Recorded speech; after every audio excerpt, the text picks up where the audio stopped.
Hey everyone, welcome to Retire with Style. I'm here with my trusted companion and sometimes sidekick Wade Oh, it's the other Fowl. direction. It's always Hey, the other everyone. direction.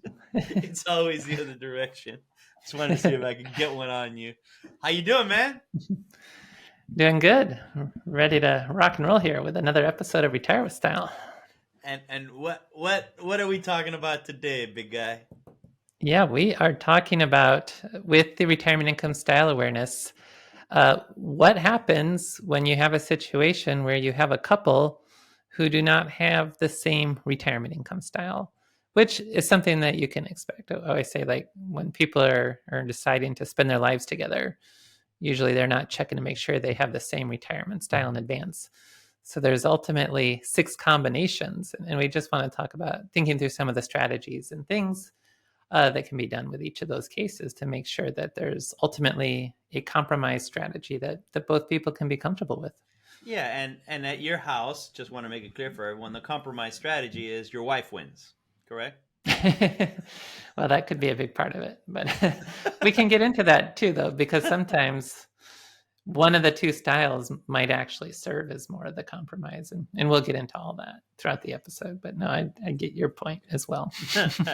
No, yeah, and again, the genesis is as RISA is making strong inroads, not just with consumers, but within the advisor community. There are hundred, well over 500 firms using the RISA at this point in almost like a year. So it's really taken off.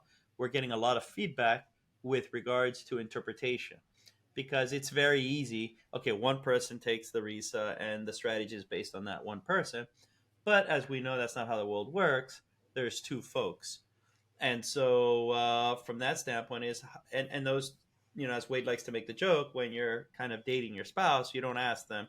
That's one of the first questions. So what's your retirement income style to make sure we're a good fit? Although one day, Wade, one day we can dream. We can dream. That'll be the dream Yeah, on the we'll put that dating sites. One of it'll be the part of the inputs is eHarmony. Once we get that eHarmony integration, we'll be all set. but but no, it's a great question. Like, what happens, right? And so we have ideas around it, but we thought it'd be great to have a podcast just around that. How do you compromise with solutions? Because I think here, in the greater scheme of things, folks are so used to giving somebody a risk tolerance questionnaire. That always assumes a total return strategy, and we all know that not everyone's in that category. In fact, only about a third of the people are there. But it starts off with the basis of a total return strategy because the moment you do a risk questionnaire, that's kind of what you're implying, right? What's the portfolio that this goes into?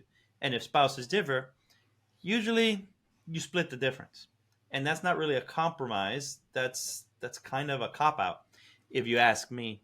But we wanted to really talk about how different strategies can be assessed and a middle ground can be reached. Now, the only thing we say too when it comes to this is when we give folks the RISA and they're a couple, we want them to do it separately. It's very important they do it separately, not somebody overlooking somebody else along those lines, because you're just going to be influenced, kind of like the Ash effect, if you will. You're just going to be influenced by other people, or there's a lot of leading the witness and all of that stuff going on. That's how you can get a true sense of things. Wait. right. You really want both people to be able to have their true voice heard, so that after taking the assessment, that's when the conversation begins.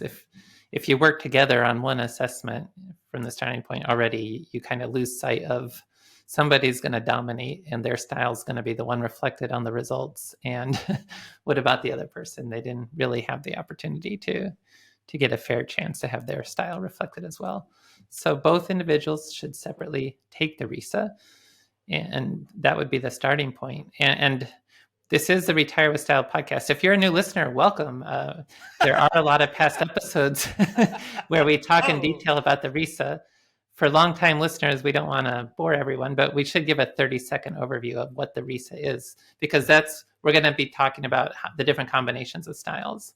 And so you've got the two factors: probability-based, safety first, and optionality commitment. Probability-based, I'm comfortable relying on the market. Safety first, I want contractual protections. Optionality, I want as much flexibility as possible. Commitment, I'm comfortable committing to something that will solve for a lifetime need. And then you have the different combinations of those factors that gives you 4 different boxes. If your total returns, you're probability based and optionality oriented. That's more traditionally the investment approach. Build a diversified portfolio and take distributions. If you're safety first and commitment oriented, contractual protections, commitment to a strategy, that's income protection. That's I want to have a floor of protected lifetime income from contractual sources. And once that's in place, then I can feel comfortable investing on top of that. And then you've got the other 2 styles that are going to be less common in practice. They're more hybrids. You've got the time segmentation or bucketing, which is you want the safety first protections, but you also want a lot of optionality and flexibility. And in practical terms, that's let's bucket different assets based on when they'll be used over different time horizons. The simple idea, bonds for short-term expenses, stocks for long-term expenses. The last arc of episodes was about time segmentation specifically. And then finally, risk wrap is probability based. You're comfortable relying on the market, but you also are okay committing to something.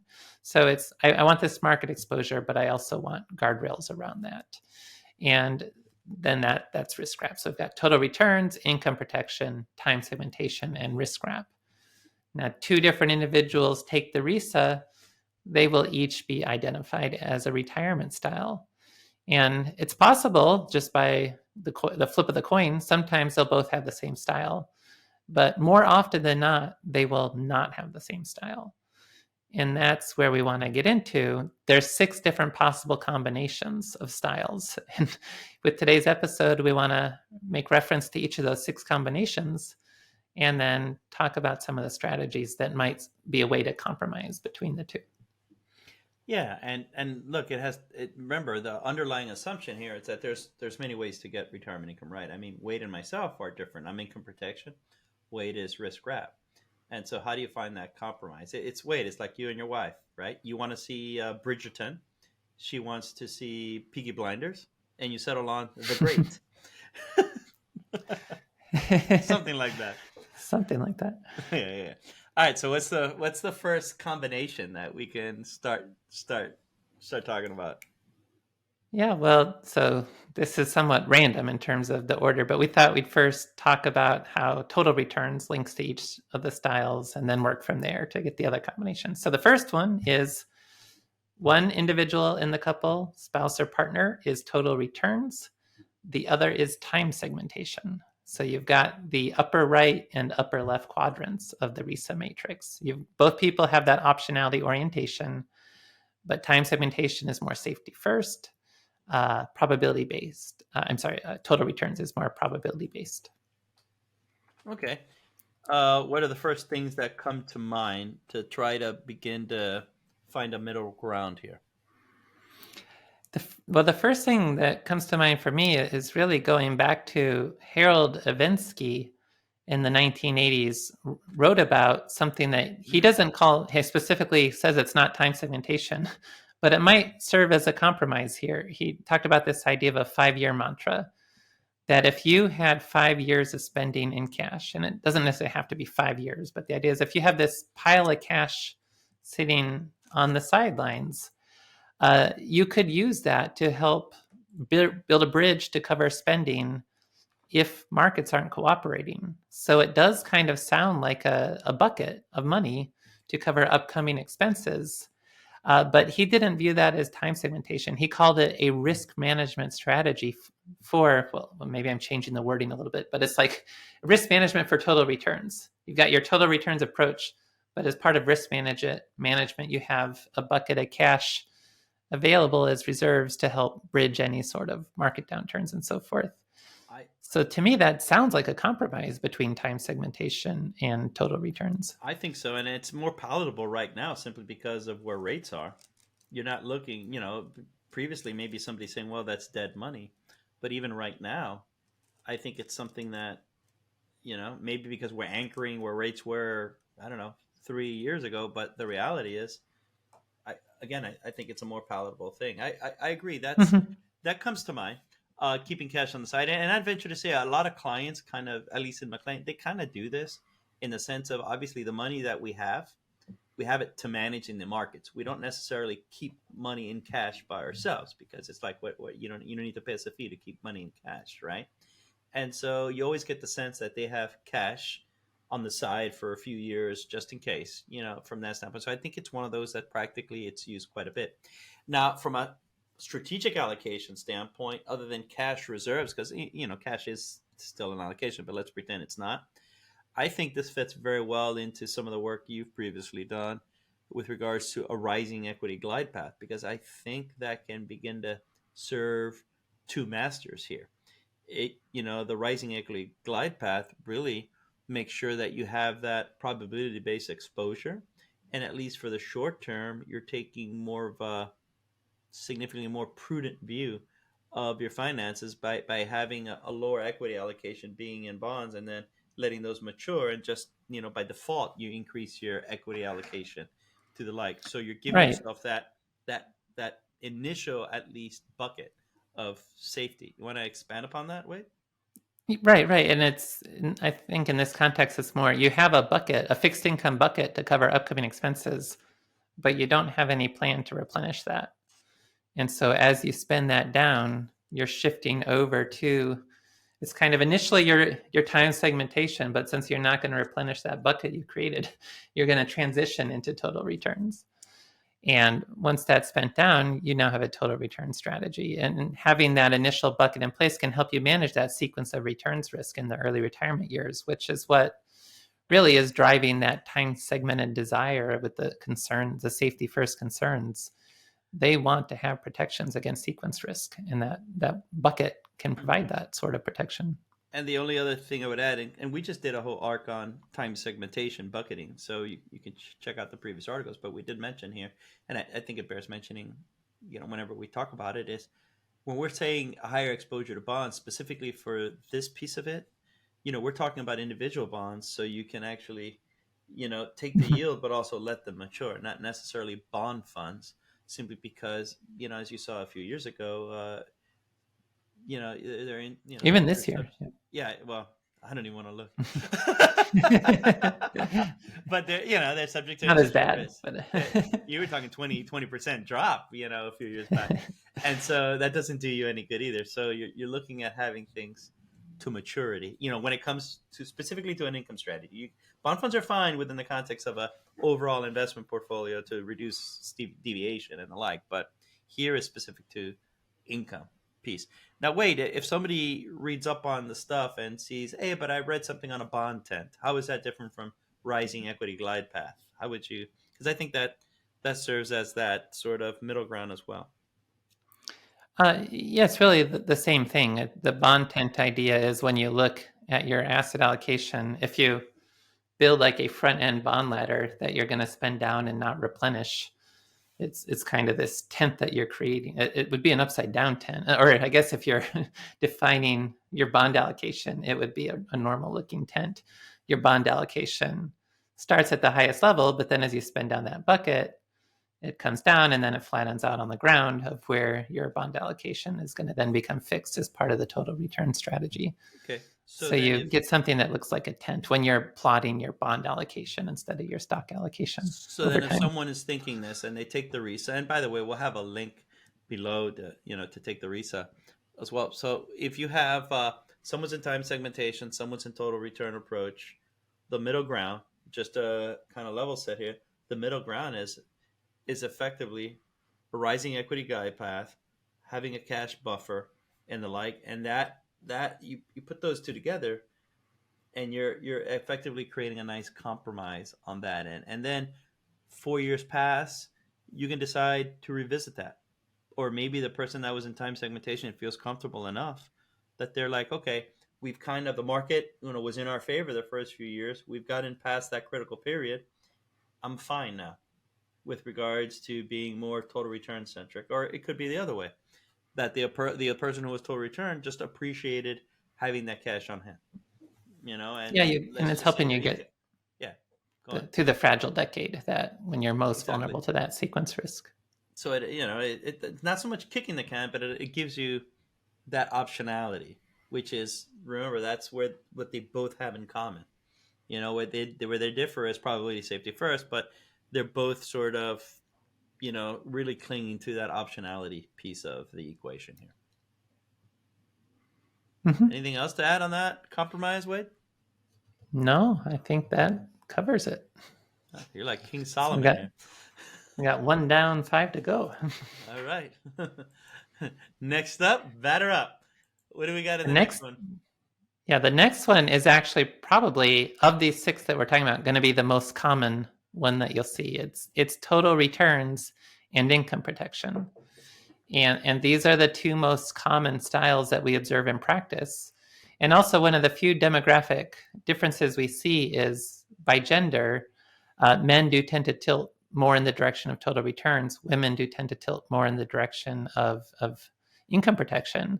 And so, if you have that combination in a couple, the odds are of any of these combinations that you'd see, it's one's total returns, the other is income protection. Now, sometimes what you did for a living and the government has kind of set you up already for this compromise. Mm-hmm. Right, because with income protection, you don't have to do anything if there's no income gap. The idea is What you is an want income gap? protected, Just to be uh, specific here. yeah. So you want protected income to cover your basic expenses. You already have some protected income. You have Social Security, or if you're in a government position that's not part of Social Security, that's what I think what you're alluding to is you may have chosen this job because you'll have a large pension at the end of it.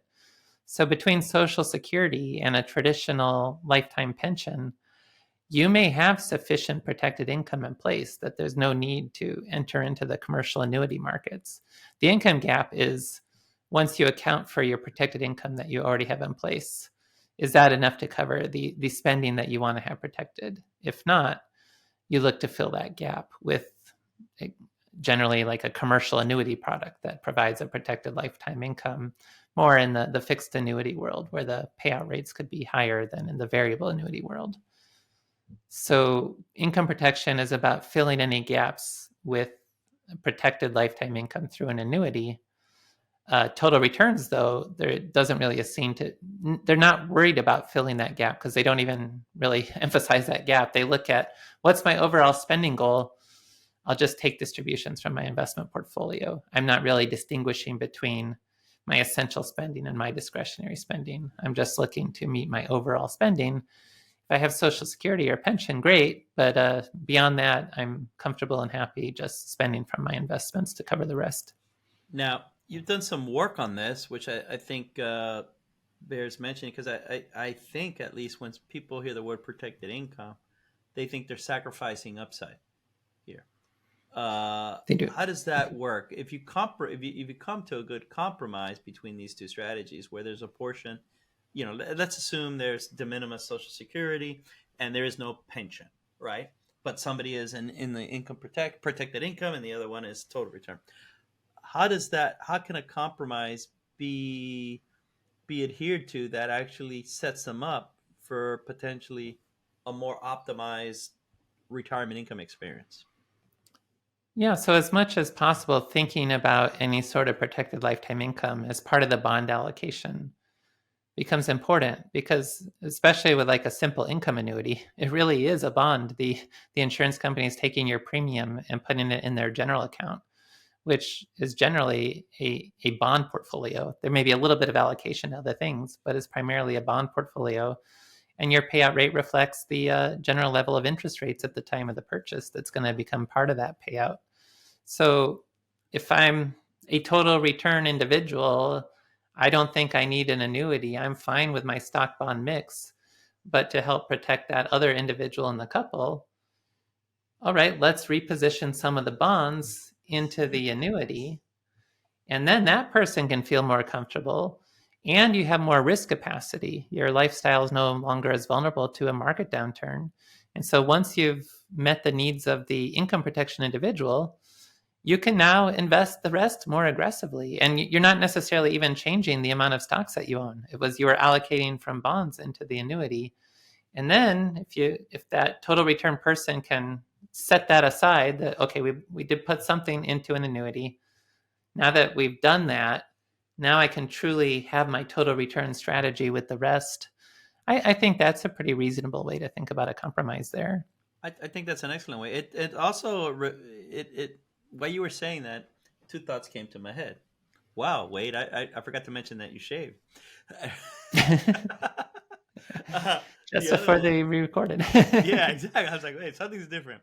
The other one is goes back to the work with Blanchett and Finke, which is once you have this sort of protected income paycheck coming in, you kind of give yourself this license to spend.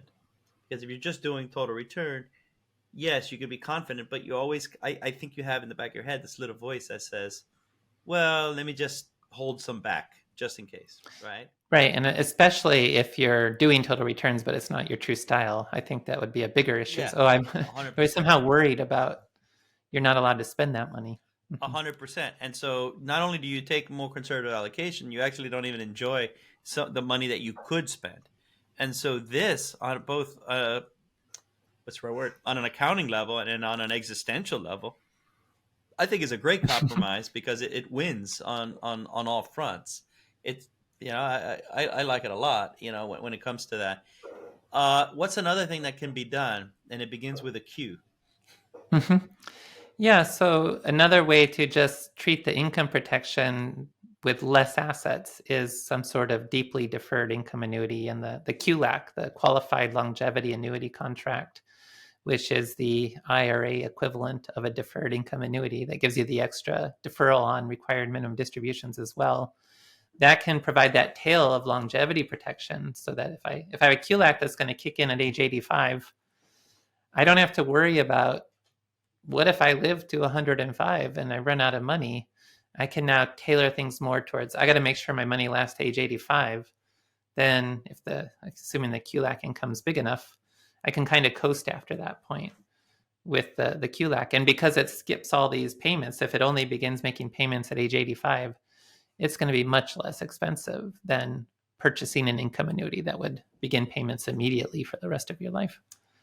The other thing I would say here, here's where it's an interesting point where we talked about the first one, where total return and time segmentation, there are dissimilarities in safety first, probability based, but there are similarities in optionality.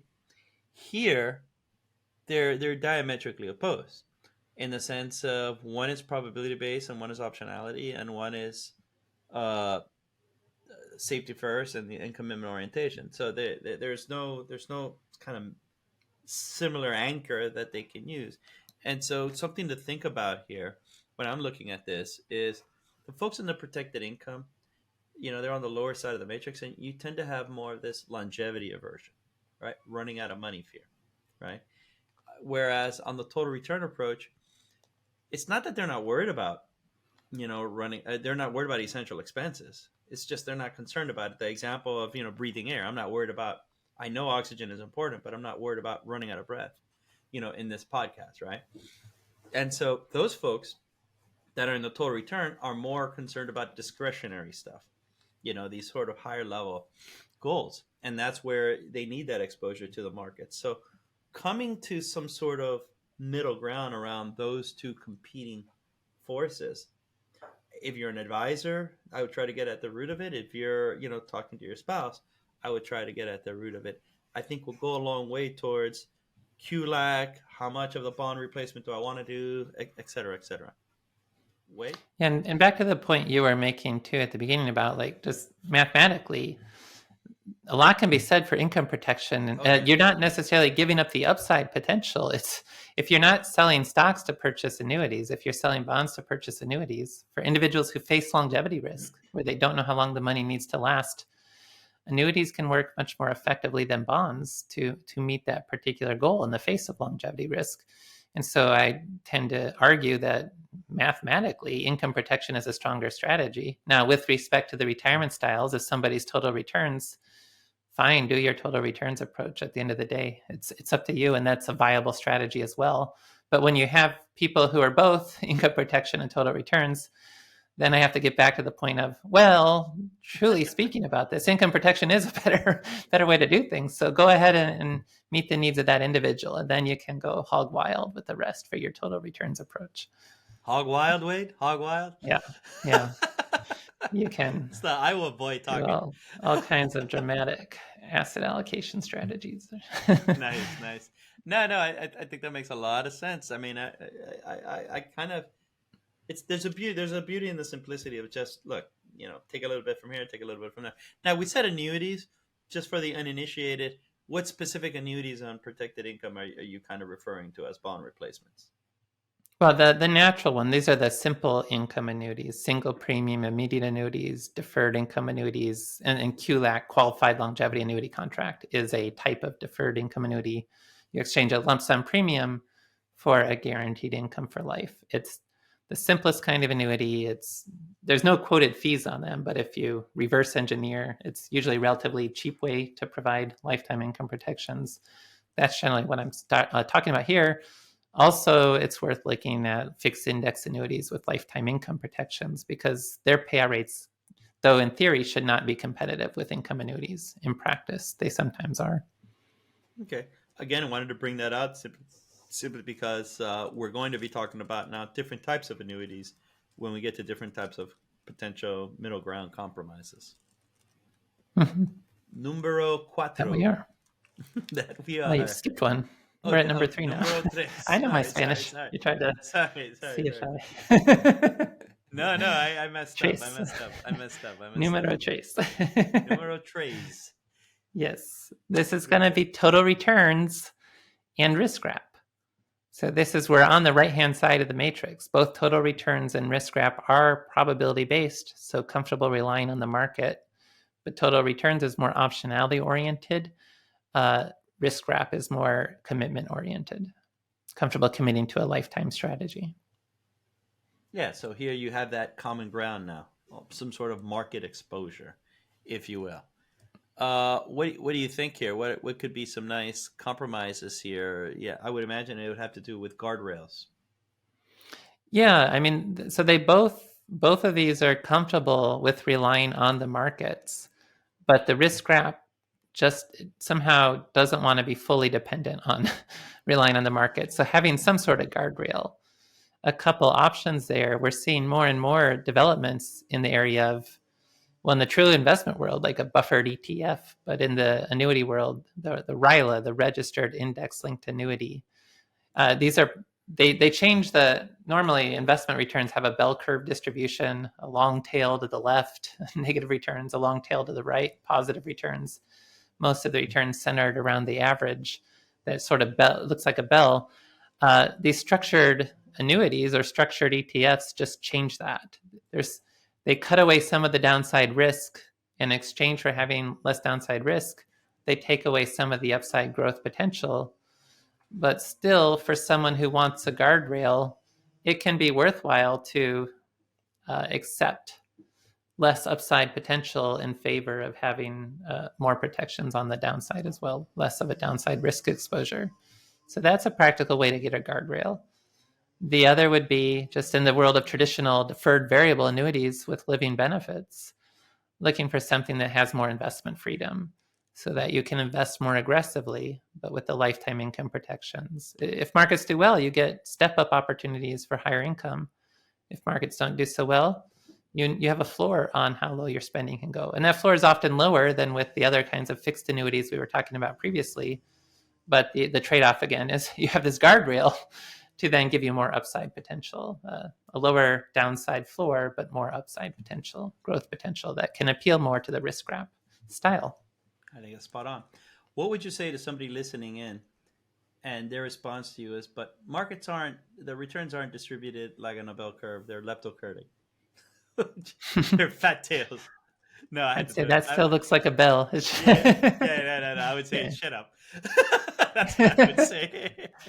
No, you always get those, right? You always get whenever you say Yeah, there's always somebody that has to say, "Oh, but it's not normally distributed." Blah blah blah well, blah. it's yeah, not normally distributed. It could have a fat tail, but it still looks like a bell. No, And I get that's it. that was I'm more like it's good enough for what we're talking about. No, I get it. Yeah, and so here where you have flexibility is the guardrails. At the end of the day, you're getting exposure, so it's how big of a safety net do you want around that, and the bigger the safety net, the less market exposure, right? And so it's that kind of give and take here. And as you said, RILAs, but also variable annuities with living benefits. You would have as we. And ones that emphasize more investment freedom, because Yeah. every insurance company will have a different marketing angle on their living benefits. Some of them put more emphasis on having investment freedom, while others you may be very limited in how aggressively you can invest. When you own that protection, you're motivated to invest more aggressively because you have something that if markets do well, you benefit. If markets do poorly, you have that protection in place so that you're not exposed to the full downside risk. The insurance company will be on the hook to pay you a protected lifetime income. So you take advantage of that by investing as aggressively as you can. And then some variable annuities allow you to invest more aggressively than others. So it's more the ones that allow you to invest more aggressively potentially. No, 100%. I think that's spot on.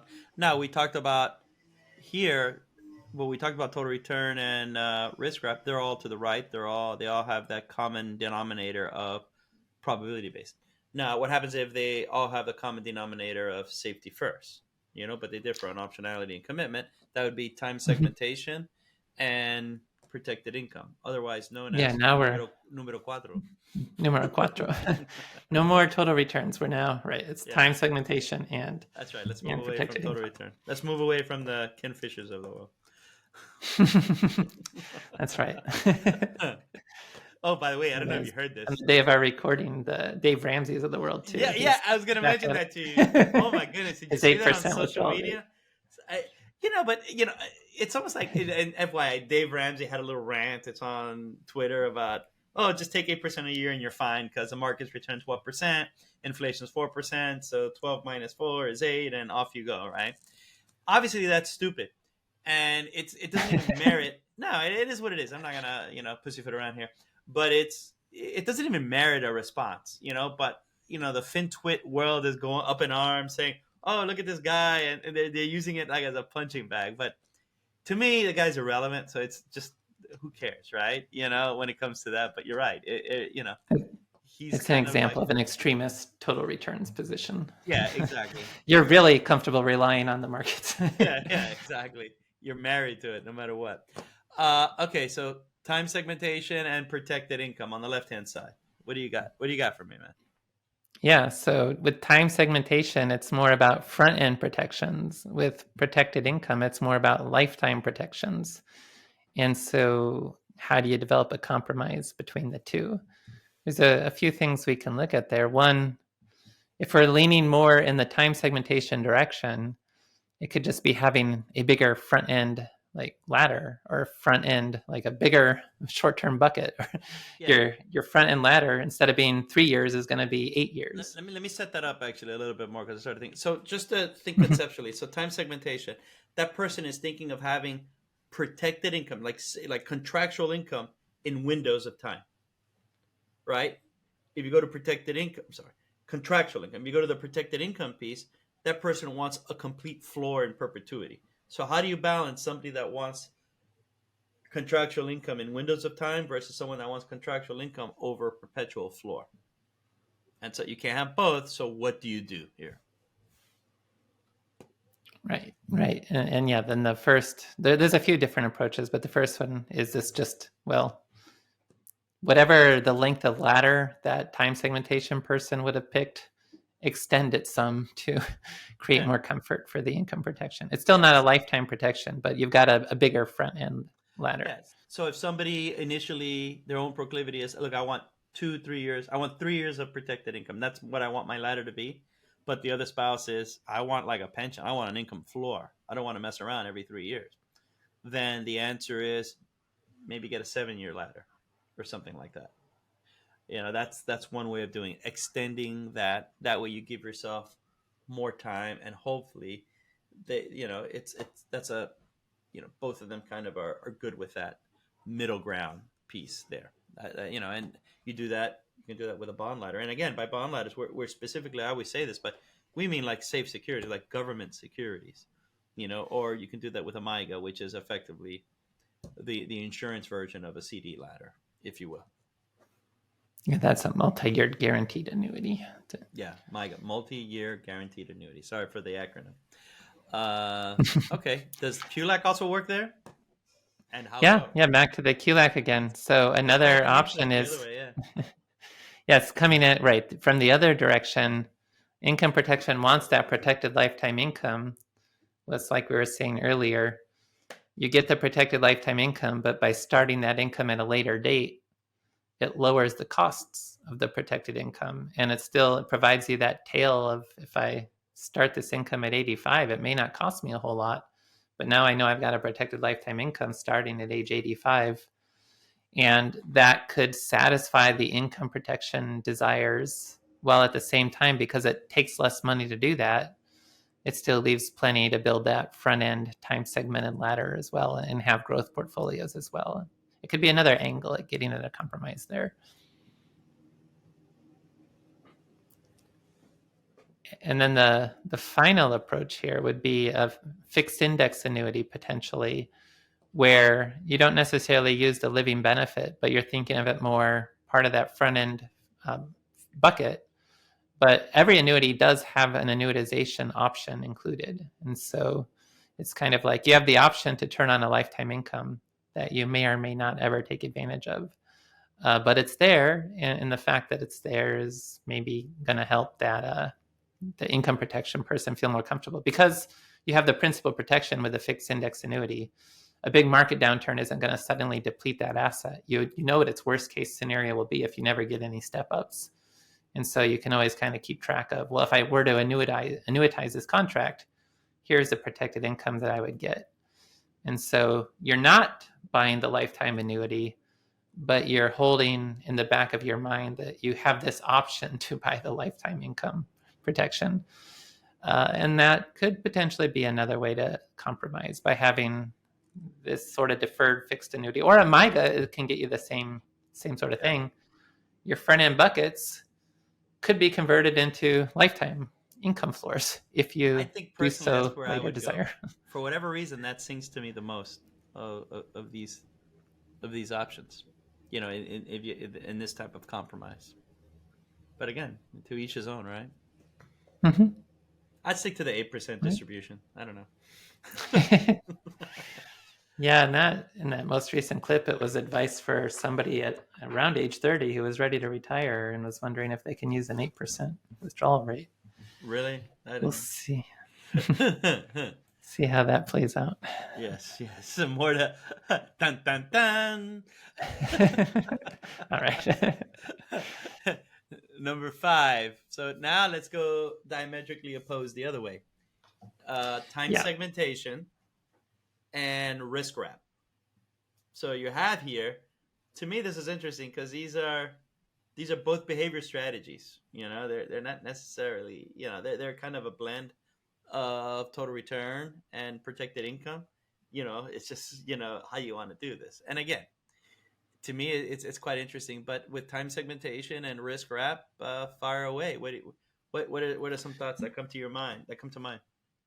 Well, and first, the noting this is going to be the least likely combination of the six we're talking about today, Thank because God, because these are the already, toughest to compromise on. well, yeah, right. They are really diametrically opposed, and they're also less common. And so to get a couple where their time segmentation risk wrap, it won't happen too often. Start with a But marriage when counselor. it, yeah, but there's a few possible ideas here. Sometimes when people talk about like a variable annuity with a living benefit, or some of its cousins, it's called a contingent deferred annuity. It's like a living benefit you put on an investment portfolio. There's this idea of pay for this protection during that fragile decade.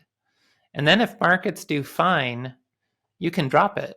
Once you get past any sort of surrender charge period, you could just decide to no longer own that annuity, not have to pay for that lifetime income protections for the rest of your life. And so that could be a way to think about, we're going to have this variable annuity with a living benefit, which is the risk wrap solution. But if we're just thinking, let's just look at how things go over the next 5 or 10 years, and if markets do okay and we're not getting hit by a bad sequence of returns risk, we'll drop that protection.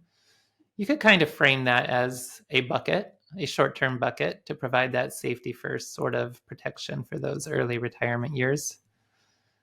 And then if markets do poorly, then you would at that point the variable annuity would be in the money, the living benefit.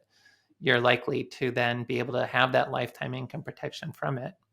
But I think the time segmentation person could sort of frame a potentially short-term use of a living benefit as a way to build a short-term bucket.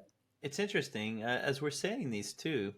No, you start thinking about, okay, how can I, bring something to light here?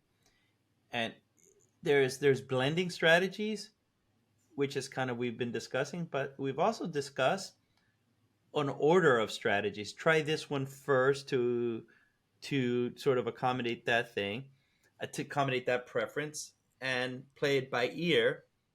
And if it works out, great. If it doesn't work out, then execute the second strategy. You follow what I'm getting at?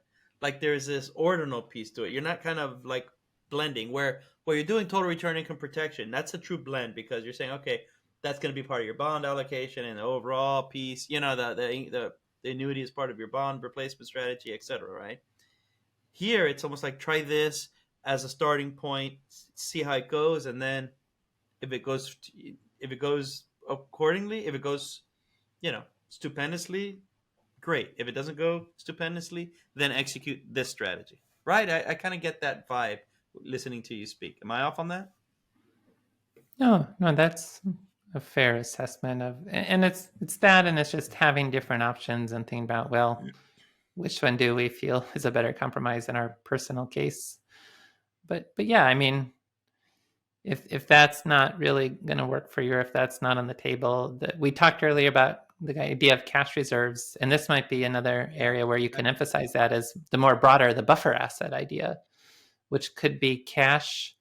It could be the growing line of credit on a home equity conversion mortgage, aka reverse mortgage, or it could be if you had life insurance in place, the cash value of life insurance, which is, you could frame that it's not a short-term bucket, but if markets aren't cooperating and you need it is a safety first, it is a contractually protected type income source that you could pull from during a market downturn to satisfy the time segmentation concerns, while at the same time it's a guardrail. You're taking the investment based approach with risk wrap, but if there's a market downturn, rather than selling from a declining portfolio, you're going to tap into this alternative resource held outside the investment portfolio that's not correlated with the markets, so that it's not losing value when the market's going down, and it can provide a bridge to cover spending during that sort of market downturn. And that's how you could frame it as a guardrail on the risk wrap side. So it's more framing. Yeah, but I like what you're bringing in. You've introduced a couple concepts here that I think are worth mentioning. I think sometimes we're anchored in retirement income, and it has to have some sort of investment portfolio piece to it. It all has to be driven by the investments. And so you start thinking, how can I come up with solutions that have to do with something with a ticker symbol, right? That has participation in the market, right? We've expanded that to include the annuities, which are contractual insurance products. But you brought two things to light: the HECM, the equity line of credit on a reverse mortgage, and a straight up life insurance piece to it. Building up the cash reserves. And so I think it's important when you're thinking of compromises to amplify your solution set beyond just a traditional investment portfolio. And as much as you can profile individuals with a RISA, you can profile solutions.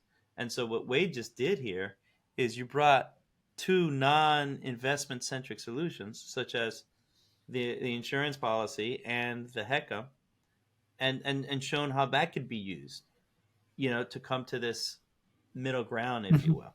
Right, Wade? I mean, I think that's kind of Yeah, it. and there's four different ways to manage sequence risk, and this is the buffer asset approach. It's the asset outside the portfolio that can be a temporary resource that provides a guardrail, and it also provides characteristics of a short-term bucket. It's just you're not automatically tapping into it. So the guardrail satisfies the risk wrap, and the short-term window satisfies the window component, whether it's short or medium, I don't know, but the window component satisfies the buffer, the time segmentation piece, better said. Yeah. I think it's good. Wait, I think this is the first time we've called the time correctly in terms of, oh, this should take one episode. We didn't know how many episodes this would be, but we're rolling nicely. What do you think? Continue? Yeah. We just got one more to go. Dun, dun, dun. Yeah. Yeah. The final combination. The final countdown. All right. Number 6, we have now the common theme here. That we started with the common theme being optionality. The common theme here is commitment orientation, right? They differ on safety first and probability, but commitment orientation is the same.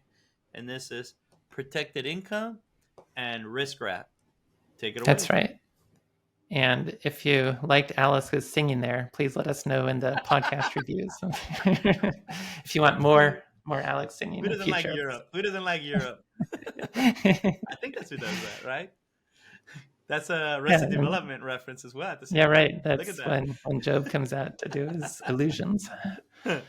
All right. But yeah, we've got income protection and risk wrap. So these are both more in the commitment orientation. So if there is an income gap, looking to fill that gap with a protected lifetime income source. Income protection is more what can give me the highest possible payout rate in the worst case market scenarios, and then I don't worry as much about growth potential. Risk wrap is more, I'll accept a lower payout rate in the worst case scenarios because I believe there's going to be potential for growth and step ups and increased income over time. Well, where do you find a compromise between the two? It can be just looking at the different annuity options, probably more in the space of either the fixed index annuity or the registered index linked annuity world with living benefits. And if it's a fixed index annuity, there's different ways interest is credited. Sometimes you have a participation rate, which could be, say, just I'm making up numbers, but you get 70% of the price returns, positive price returns for the underlying market index, and no matter, it's unlimited, it's uncapped. Or if you put in a cap, you could say, instead of getting 70% of the price returns, I'll get 100% of the price returns up to a cap of 10%. And I don't get anything beyond 10%. So if markets do better, if there's a big market return, the participation rate credits more interest. If you get a small positive market return, the cap approach gives you a higher credited interest. So, yeah, go ahead. But yeah, based on your sort of setup here, I would imagine then the participation rate is what you would want to lean towards as opposed to the cap rate.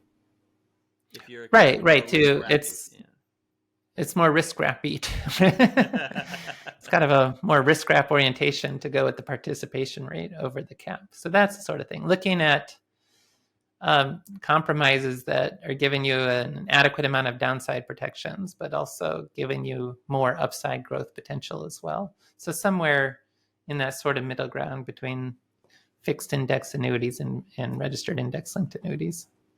Yeah. No, with living benefits. I think that's good. I mean, I think this is a good overview. I mean, you could always get more nuanced and the like, but because it's a podcast, there are no like slides to see. The limits of what someone can visualize. Will decay the impact of what we say. So I think this is good. But I mean, to me, at a general level, what we've done here, if you think of these quadrants as colors, basic colors, we're creating, we have those as our primary colors, and so we're able to create other colors. So as opposed to, again, I can't stress this enough, in practice, somebody does a risk questionnaire, which, again, it just assumes total return, and that's just 1/3 of the population. Don't forget, another 33% of the people will identify as protected income, and 15% will be time segmentation, and 15% will be risk wrap. So you got 2/3 of the population that are not resonating with total return, right? And so, and especially when it comes to retirement income, a risk questionnaire is useless, when it comes to that, because it just doesn't pull for the sensitivities around retirement income that you would want for. So if you're kind of splitting the difference on some sort of allocation from a risk questionnaire, you're using the wrong tool for the job.